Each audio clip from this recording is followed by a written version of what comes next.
Welcome to Cinderella Fairy Tale Stories. एक दिन महल के बाग में सिंड्रेला नरम हुआ और खुशबू के दरमियान चहलकदमी कर रही थी। वो एक सुर्ख गुलाब के करीब रुकी जिसकी पंखुड़ियों पर शबनम मोतियों की तरह झलक रही थी। अचानक एक नरम सी आवाज़ आई, सिंड्रेला। वो चूक गई।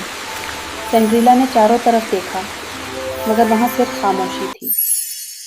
फिर वही आवाज़ आई, डरो मत, मैं हूँ, बोलता हुआ गुलाब। सिंड्रेला ने हैरत से कहा, How beautiful! क्या वाकई एक गुलाब बात कर सकता है? गुलाब ने कहा, सिर्फ वो लोग मेरी आवाज़ सुनते हैं जिनका दिल पाक और नेक हो।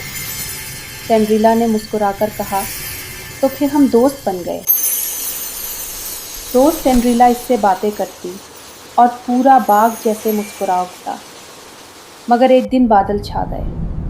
हवा ने फूलों को झुकने पर मजबूर कर दिया। बोलता हुआ गुलाब आहिस्ता आहिस्ता मुरझाने लगा। सिंड्रेला ने आंसू भरी आवाज़ में कहा, मैं तुम्हें नहीं मरने दूंगी। वो महल के पिछले बाग में वाक़े जादुई चश्मे की तरफ दौड़ी। चश्मे का पानी आसमानी रोशनी में सुनहरी रंग से दमक रहा था। सिंड्रेला ने अपने नाजुक हाथों में वो जादुई पानी भरा। वो दौड़ती हुई वापस आई और गुलाब पर वो पानी छिड़क दिया। पल भर में गुलाब रोशन हुआ। उसकी खुशबू पूरे बाग में फैल गई। गुलाब ने कहा, तुमने मोहब्बत से जादू को ज़िंदगी दी है। पूरा बाग रंगों, रोशनियों और खुशबू से भर गया।